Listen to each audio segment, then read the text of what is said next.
एक छोटे से गांव में रामू नाम लकड़हारा, जो अपनी पत्नी सीता के साथ रहता था। वहीं गांव के दूसरे और लालची साहूकार बनवारी लाल रहता था। एक दिन की बात है, रामू अपनी कुल्हाड़ी लेकर घर से निकलता है और अपने पत्नी से बोलता है, मैं जा रहा हूँ, आज थोड़ा ज्यादा लकड़ियाँ कटूंगा जिससे 2 रुपए ज्यादा मिल सके। वही उसकी पत्नी सीता सब्जी की टोकरी लेकर बैठी थी। सीता बोलती है, ठीक है जी, मैं भी बाजार जा रही हूँ। हो सके तो मैं जल्दी ही लौट कर आ जाऊंगी, क्योंकि बाजार में मटर का रेट ज्यादा है। इतना कहते ही दोनों अपने अपने काम पर निकल जाते हैं।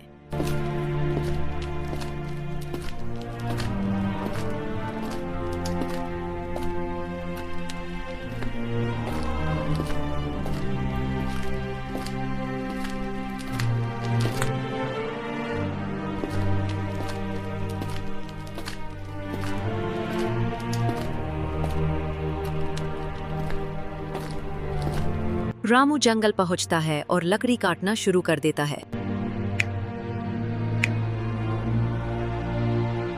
लकड़ी काटते काटते रामू को चोट लग जाती है। रामू बोलता है, हे भगवान, अब क्या होगा? वहीं दूसरी ओर सीता बाजार पहुंचती है और रोज की तरह आवाज लगाती है, सब्जी ले लो, सब्जी, ताजी सब्जी, हरी हरी सब्जी। वहीं पर कुछ लोग इकट्ठा हो जाते हैं। एक आदमी बोलता है, अरे सीता, तुम्हारी सब्जी इतनी सस्ती क्यों है? दूसरा आदमी बोलता है, कुछ तो गड़बड़ है। तभी तीसरा आदमी बोल पड़ा, इसकी सब्जी बासी है, तभी तो इतनी सस्ती रेट है। सीता बोलती है, अरे नहीं साहब, सारे सब्जी ताजी है। सभी लोग सीता की मजाक उड़ा रहे थे।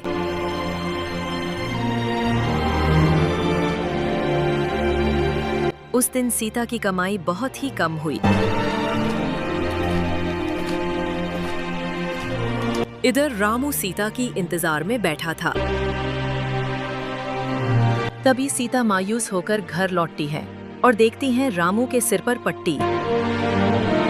दोनों आपस में बात करते हैं और बताते हैं क्या हुआ।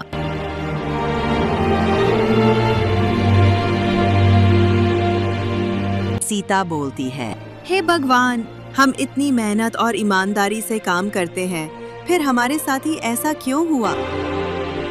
तभी लालची साहूकार रामू के घर आता है और कहता है, अरे रामू, जंगल से अवैध लकड़ियाँ काटो, जिसका मैं ज्यादा पैसा दूंगा।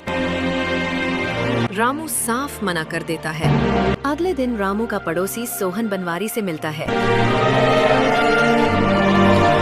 और दोनों प्लान बनाते हैं रामू को क्यों नहीं फंसाया जाए।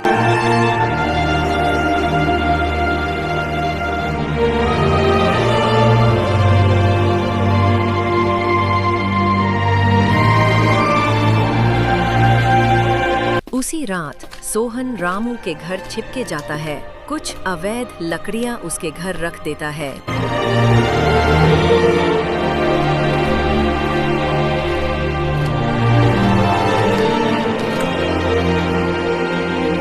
सुबह होते ही सोहन और बनवारी लाल गांव के सरपंच के पास पहुंच जाता है।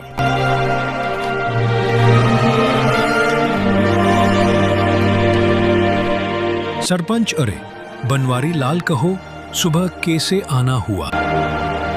बनवारी लाल, सरपंच जी, रामू के घर कुछ अवैध लकड़ियां हैं। सरपंच जी, नहीं नहीं, ये नहीं हो सकता। तभी सोहन, यकीन ना हो सरपंच जी, हमारे साथ चल के देखें। सरपंच जी, ठीक है चलो। तीनों रामू के घर के ओर चल पड़े।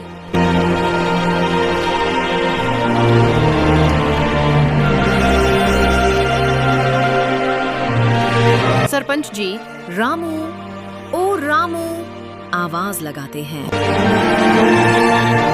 सरपंच जी, सुबह सुबह कैसे आना हुआ?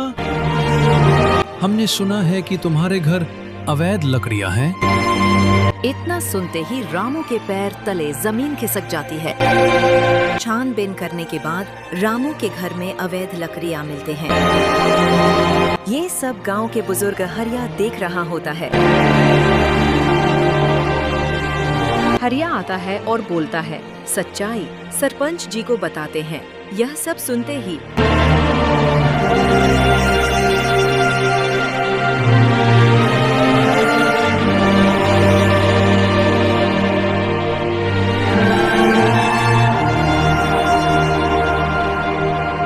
सरपंच जी बनवारी लाल और सोहन को बोलते हैं।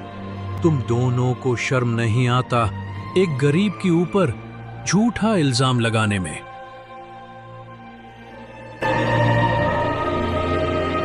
तभी दोनों को अपनी गलती की एहसास होता है। दोनों रामू से माफी मांगते हैं। दोनों को 1 साल की सजा सुनाई जाती है। उसी दिन शहर के बहुत बड़े व्यापारी शेखर रामू के पास आते हैं और बोलते हैं।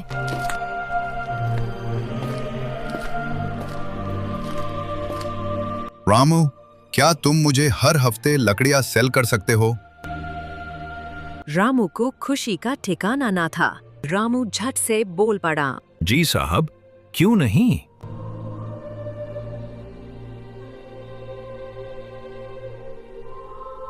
इसी तरह रामू हर हफ्ते शहर की व्यापारी शेखर को लकड़ियां सेल करता और जो लोग सीता की मजाक उड़ाया करते थे, आज वही लोग सीता से कहते। मुझे माफ कर दो सीता, हमसे गलती हो गई। सीता, कोई बात नहीं साहब, गलतियां तो होते ही रहते हैं।